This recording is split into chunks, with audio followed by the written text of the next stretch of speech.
وإذ قال موسى لفتاه لا أبرح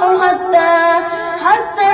أبلغ مجمع البحرين أو أمضي حقبا فلما بلغا مجمع بينهما نسيا حوتهما فاتخذ سبيله في البحر سربا. بسم الله الرحمن الرحيم. الحمد لله الذي أنزل على عبده الكتاب ولم يجعل له عوجا قيما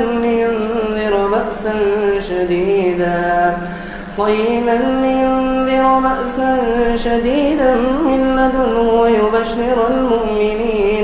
ويبشر المؤمنين الذين يعملون الصالحات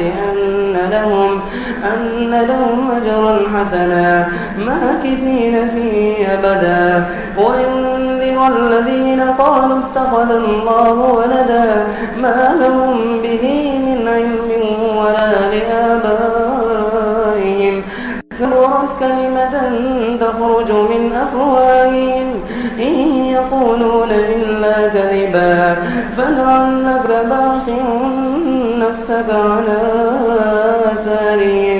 على آثارهم إن لم يؤمنوا بهذا الحديث أسفا إنا جعلنا ما على الأرض زينة لها لنبلوهم أيهم أحسن عملا وإنا لجاعلون ما عليها صعيدا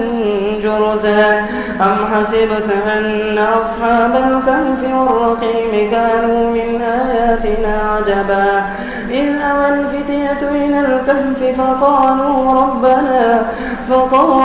ربنا آتنا من لدنك رحمة وهيئ لنا من أمرنا رشدا فضربنا على آذانهم في الكهف سنين عددا ثم بعثناهم لنعلم أي الحزبين أحصى لما لبثوا ومدى نحن نقص عليك نبأهم بالحق إنهم فتية آمنوا بربهم وزدناهم هدى وربطنا على قلوبهم إذ قاموا فقالوا ربنا رب السماوات والأرض لن ندعو من دونه إلها لقد قلنا إذا شططا هؤلاء قوم اتخذوا من دونه آلهة لولا يأتون عليهم بسلطان بين فمن أظلم ممن افترى على الله كذبا وإذ اعتزلتموهم وما يعبدون إلا الله فأووا إلى الكهف ينشر لكم ربكم من رحمته ويهيئ لكم من أمركم مرفقا وترى الشمس إذا طلعت تزاور عن كهفهم ذات اليمين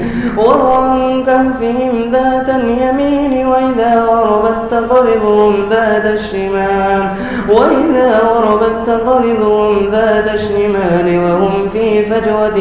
من ذلك من آيات الله من يهد الله فهو المهتد ومن يضلل فلن تجد له وليا مرشدا وتحسبهم أيقاظا وهم رقود ونقلبهم ذات اليمين وذات الشمال وكلبهم باسط ذراعيه بالوصيد لو اطلعت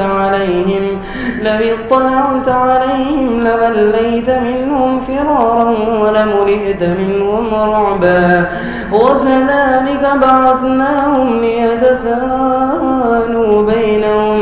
قال قائل منهم كم لبثتم قالوا لبثنا يوما أو بعض يوم قالوا ربكم أعلم بما لبثتم فابعثوا أحدكم بورقكم هذه إلى المدينة فلينظر أيها أزكى طعاما فليأتكم برزق منه وليتلطف ولا يشعرن بكم أحدا إنهم إن يظهروا عليكم يرجموكم أو يعيدوكم في ملتهم ولن تفلحوا إذا أبدا وكذلك أعثرنا عليهم ليعلموا أن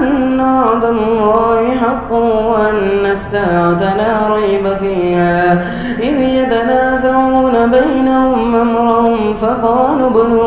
فقالوا بنوا عليهم بنيانا ربهم أعلم بهم قال الذين غلبوا على أمرهم لنتخذن عليهم مسجدا سيقولون ثلاثة رابعهم كلبهم ويقولون خمسة سادسهم كلبهم رجما بالغيب ويقولون سبعة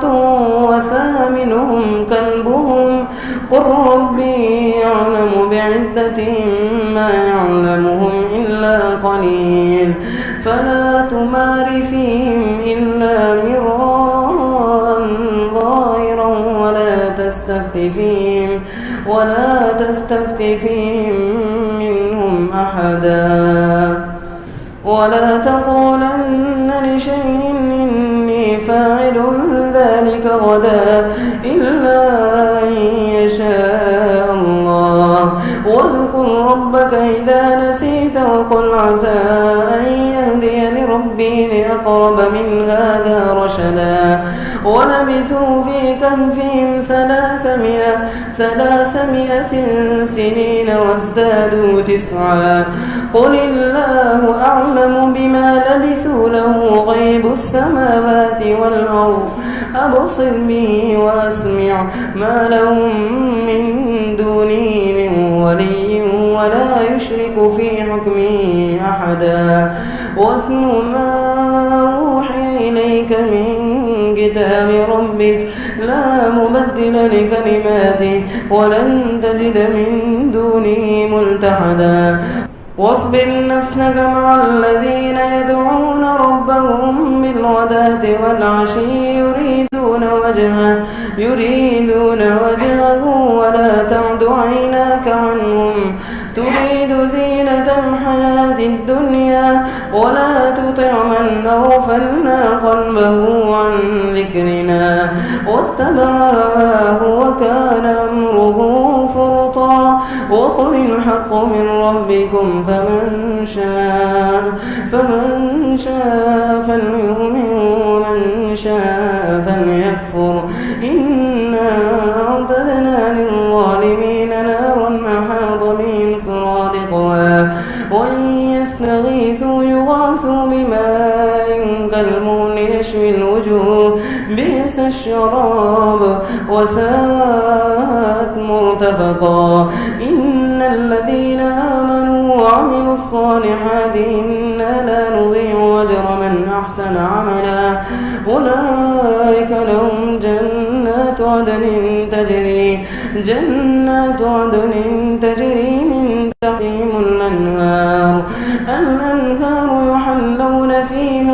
يحلون فيها من أساور من ذهب ويلبسون ثيابا خضرا من سندس واستبرق متكئين فيها على الأرائك نعم الثواب وحسنت مرتفقا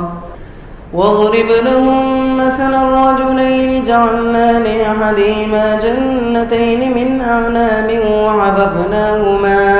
وحففناهما بنخل وجعلنا بينهما زرعا كلتا الجنتين آتت أكلها ولم تظلم منه شيئا وفجرنا خلالهما نهرا وكان له ثمر فقال لصاحبه وهو يحاوره وأنا أكثر منك مالا وأعز نفرا ودخل جنته وهو ظالم لنفسه قال ما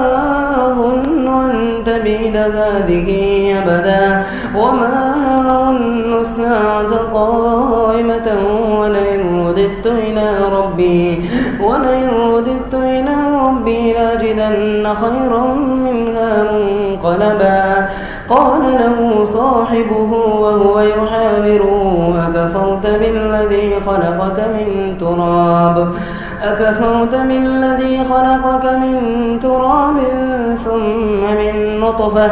ثم من نطفة ثم سواك رجلا لكن هو الله ربي ولا أشرك بربي أحدا ولولا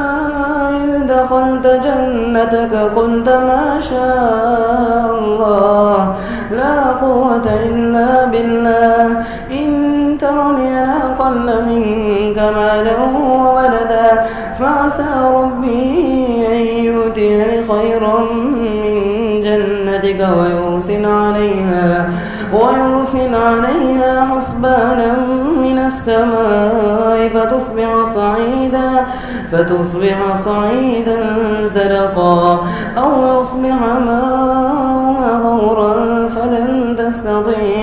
فلن تستطيع له طلبا وأحيط بثمره فأصبح يقلب كفيه على ما أنفق فيها وهي خاوية على عروشها ويقول يا ليتني لم أشرك بربي أحدا ولم تكن له فئة ينصرونه من دون الله وما كان منتصرا هنالك الولاية لله الحق هو خير ثوابا وخير عقبا واضرب لهم مثل الحياة الدنيا كماء إن أنزلناه من السماء فاختلط به نبات الأرض فأصبح هشيما تذروه الرياح وكان الله على كل شيء مقتدرا المال والبنون زينة الحياة الدنيا والباقيات الصالحات خير عند ربك ثوابا وخير أملا ويوم نسير الجبال وترى الأرض بارزة وحشرناهم فلم نغادر منهم أحدا وعرضوا على ربك صفا لقد جئتمونا كما خلقناكم أول مرة بل زعمتم أن لن نجعل لكم موعدا ووضع الكتاب فترى المجرمين مشفقين مما فيه ويقولون يا ويلتنا ما لهذا الكتاب لا يغادر صغيرة ولا كبيرة إلا أحصاها ووجدوا ما عملوا حاضرا ولا يظلم ربك أحدا وإذ قلنا للملائكة اسجدوا لآدم فسجدوا إلا إبليس كان من الجن ففسق عن أمر ربه أفتتخذونه وذريته أولياء من دوني وهم لكم عدو بئس للظالمين بدلا ما أشهدتهم خلق السماوات والأرض ولا خلق أنفسهم وما كنت متخذ المضلين عضدا ويوم يقول نادوا شركائي الذين زعمتم فدعوهم فلم يستجيبوا لهم وجعلنا بينهم موبقا ورأى المجرمون النار فظنوا أنهم مواقعوها ولم يجدوا عنها مصرفا ولقد صرفنا في هذا القرآن للناس من كل مثل وكان الإنسان أكثر شيء جدلا وما منع الناس أن يؤمنوا إذ جاءهم الهدى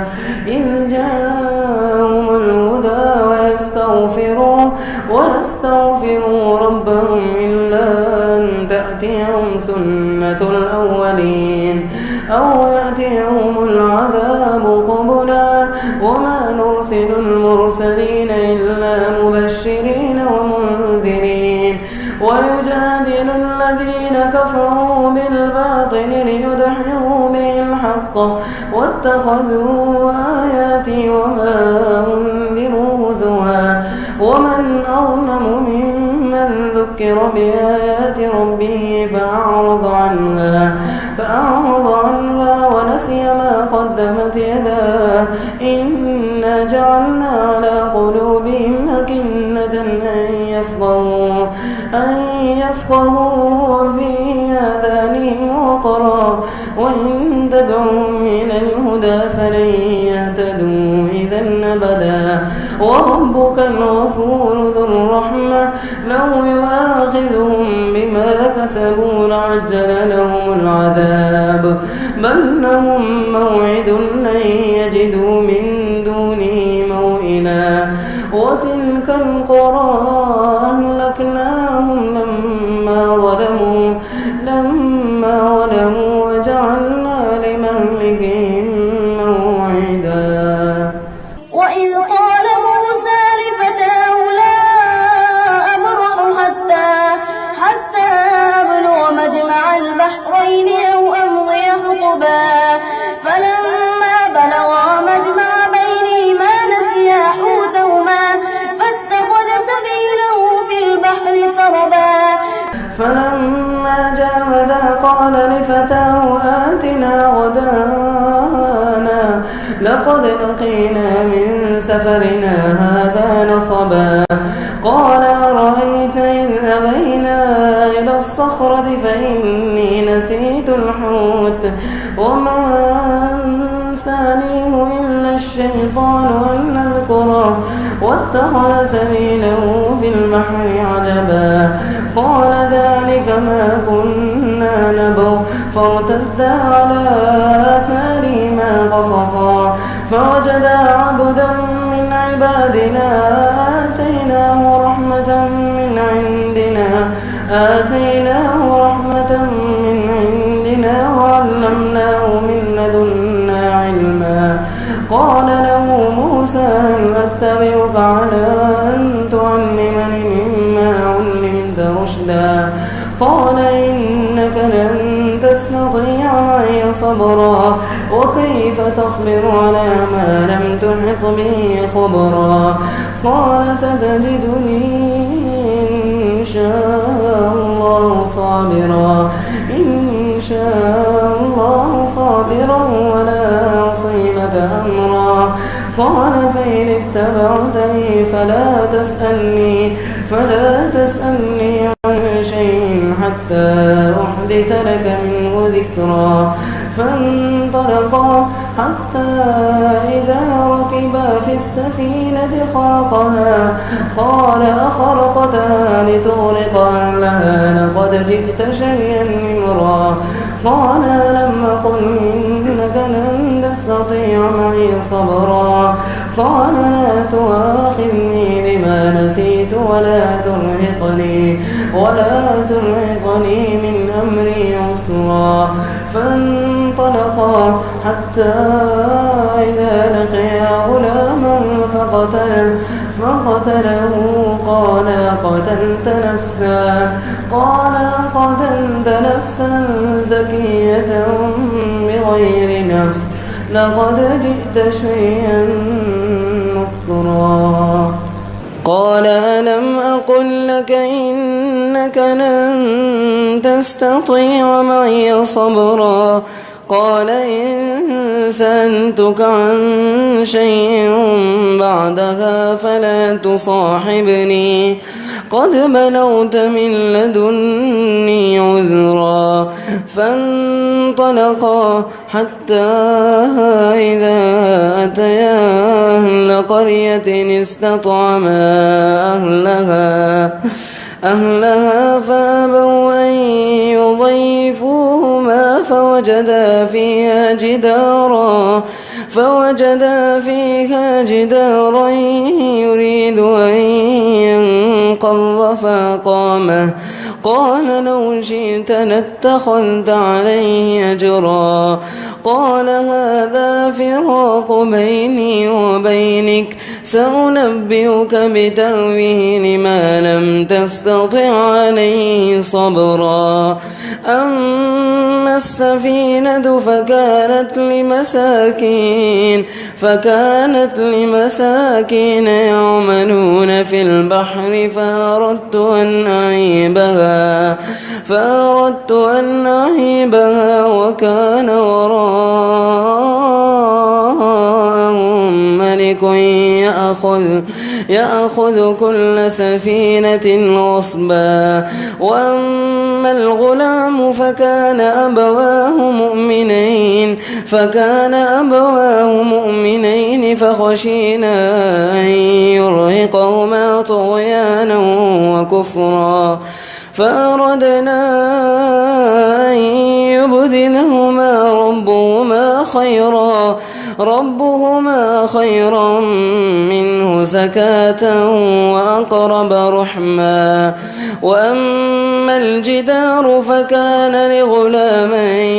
فكان لغلامين يتيمين في المدينة وكان تحته كنز لهما وكان أبوهما صالحا فأراد ربك أن يبلغا أشدهما ويستخرجا كنزهما رحمة من ربك وما فعلته عن أمري ذلك تأويل ما لم تسطع عليه صبرا ويسألونك عن ذي القرنين قل سأتلو عليكم منه ذكرا إنا مكنا له في الأرض وآتيناه من كل شيء سببا فأتبع سببا حتى إذا بلغ مغرب الشمس وجدها تغرب في عين حمئة ووجد عندها قوما قلنا يا ذا القرنين إما أن تعذب وإما أن تتخذ فيهم حسنا قال أما من ظلم فسوف نعذبه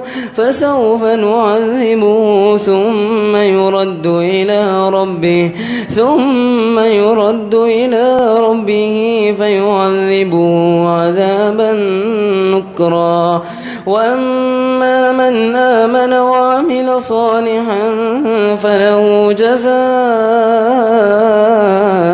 الحسنى وسنقول له من أمرنا يسرا ثم أتبع سببا حتى إذا بلغ مطلع الشمس وجدها تطلع على قوم لم نجعل لهم من دونها سترا كذلك وقد أحطنا بما لديه خبرا ثم أتبع سببا حتى إذا بلغ بين السدين وجد من دونهما قوما لا يكادون يفقهون قولا قالوا يا ذا القرنين إن يأجوج ومأجوج مفسدون في الأرض فهل نجعل لك خرجا على أن تجعل بيننا وبينهم سدا قال ما مكني فيه ربي خير فأعينوني بقوة أجعل بينكم وبينهم ردما آتوني زبر الحديد حتى إذا ساوى بين الصدفين قال انفخوا حتى إذا جعله نارا قال آتوني يفرغ عليه قطرا فما استطاعوا أن يظهروا وما استطاعوا له نقبا قال هذا رحمة من ربي فإذا جاء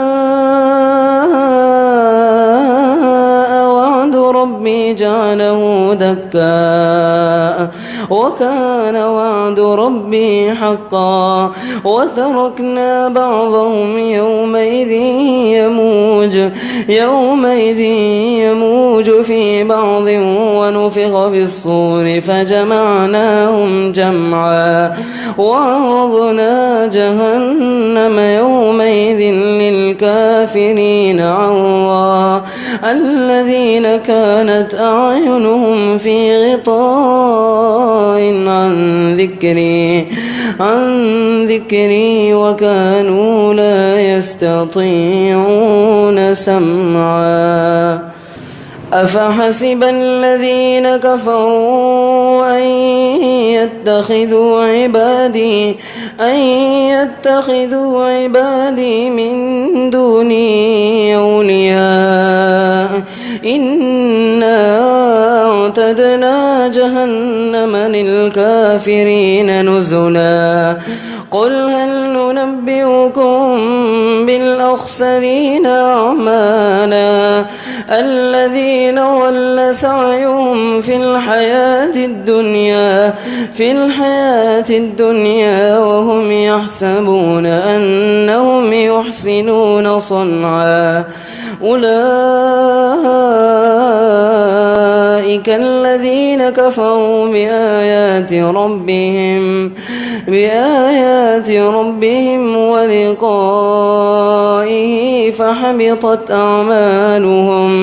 فحبطت أعمالهم فلا نقيم لهم يوم القيامة وزنا ذلك جزاؤهم جهنم بما كفروا واتخذوا آياتي ورسلي هزوا إن الذين آمنوا وعملوا الصالحات كانت لهم جنات الفردوس نزلا خالدين فيها لا يبغون عنها حولا قل لو كان البحر مدادا لكلمات ربي لنفد البحر قبل أن تنفد كلمات ربي ولو جئنا بمثله مددا قل إنما أنا بشر مثلكم يوحى إلي أنما إلهكم إله واحد فمن كان يرجو لقاء ربه فليعمل عملا صالحا ولا يشرك بعبادة ربه أحدا.